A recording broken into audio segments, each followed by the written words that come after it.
Shalom, selamat pagi Bapak Ibu Saudara-saudara yang dikasihi Tuhan. Pagi ini sebelum kita dengar renungan Manarema, mari kita sama-sama berdoa.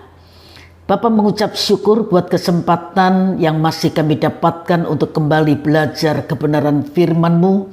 Urapi hamba-Mu, taruh kehendak-Mu untuk disampaikan, supaya baik yang menyampaikan maupun yang mendengar sama-sama beroleh berkat dari kebenaran firman Tuhan. Dalam nama Tuhan Yesus Kristus kami sudah berdoa.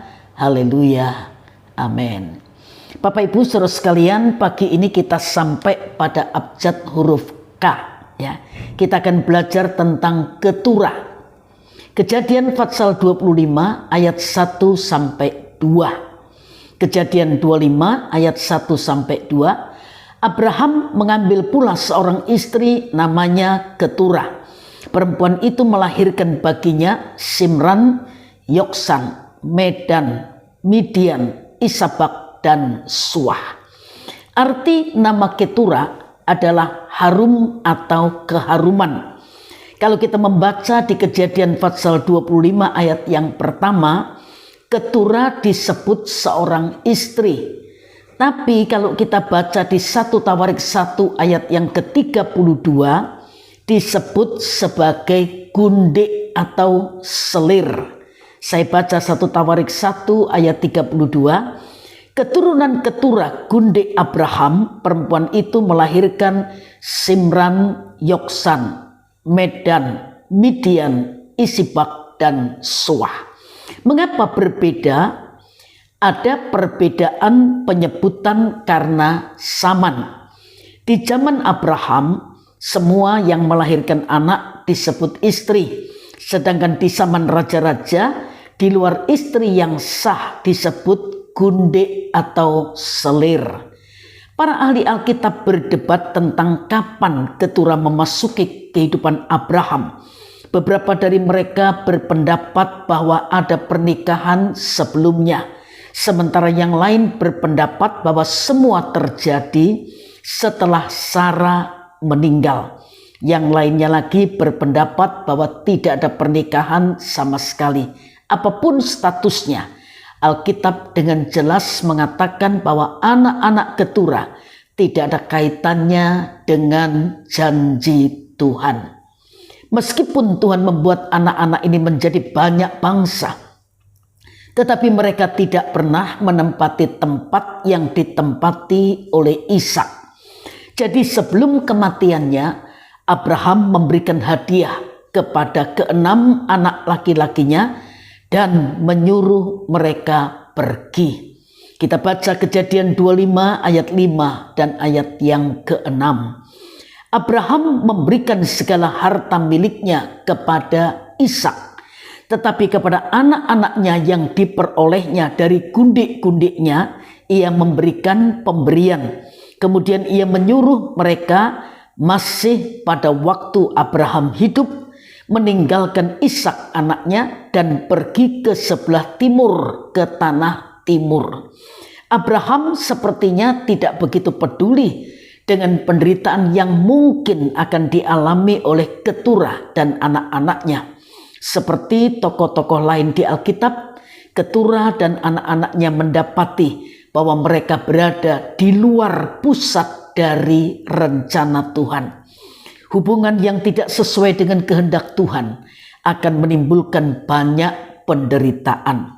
Kita juga bisa melihat dari Abraham dan Hagar ketika Abraham dan Sarah sudah 10 tahun di Kanaan dan mereka belum mendapatkan keturunan yang dijanjikan. Kita membaca dulu Kejadian 16 ayat 1 sampai 3. Adapun Sarai istri Abram itu tidak beranak. Ia mempunyai seorang hamba perempuan orang Mesir, Hagar namanya. Berkatalah Sarai kepada Abram, "Engkau tahu Tuhan tidak memberi aku melahirkan anak. Karena itu, baiklah hampiri hambaku itu. Mungkin oleh dialah aku dapat memperoleh seorang anak."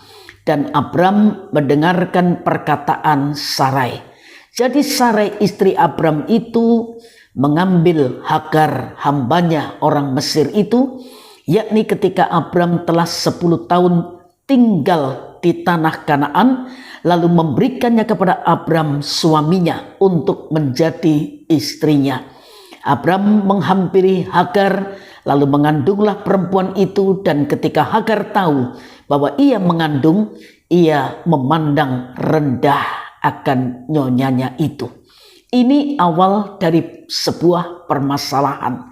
Kita bisa melihat ketika Sarah tidak sabar menanti Allah menggenapi janjinya, dan ketika Sarah berusaha menolong Allah menggenapi janjinya dengan caranya sendiri, dengan cara-cara kedagingan. Nah, kita bisa melihat hasil akhirnya perbuatan daging itu berbuah daging juga.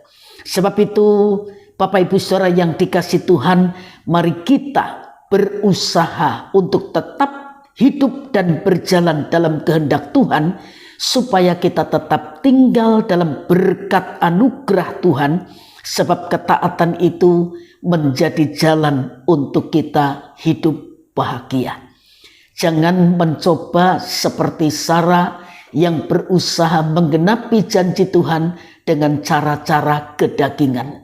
Tidak perlu menolong Allah menepati janjinya, karena kita tahu pertolongan Tuhan, jawaban Tuhan sampai pada kita pada waktu yang tepat. Tuhan tidak pernah terlambat untuk menolong kita, walaupun kita merasa sepertinya terlambat, tapi Tuhan tahu waktu yang paling tepat untuk menolong kita semua. Tuhan memberkati Bapak Ibu Saudara sekalian, dan mari kita akhiri dalam doa. Bapa, mengucap syukur buat kebenaran firman-Mu yang terus mengingatkan kami, agar kami memiliki kesabaran untuk menanti Tuhan menggenapi janji, dan kami tidak berusaha menolong Tuhan menggenapi janji dengan cara-cara kami sendiri, dengan kekuatan kami, dengan kedagingan kami, supaya tidak timbul masalah yang makin panjang lagi. Berkati semua yang sudah mendengar renungan Manarema pagi ini. Roh Kudus menolong menerjemahkan lebih dari yang hamba-Mu bisa sampaikan. Dan sepanjang hari ini kami menyerahkan aktivitas kami dalam tangan Tuhan. Kami yakin apapun yang kami lakukan yang sesuai dengan kehendak Tuhan pasti diberkati oleh Tuhan. Dalam nama Tuhan Yesus Kristus kami sudah berdoa, bersama-sama berkata amin. Selamat pagi, Tuhan memberkati Bapak Ibu Saudara sekalian.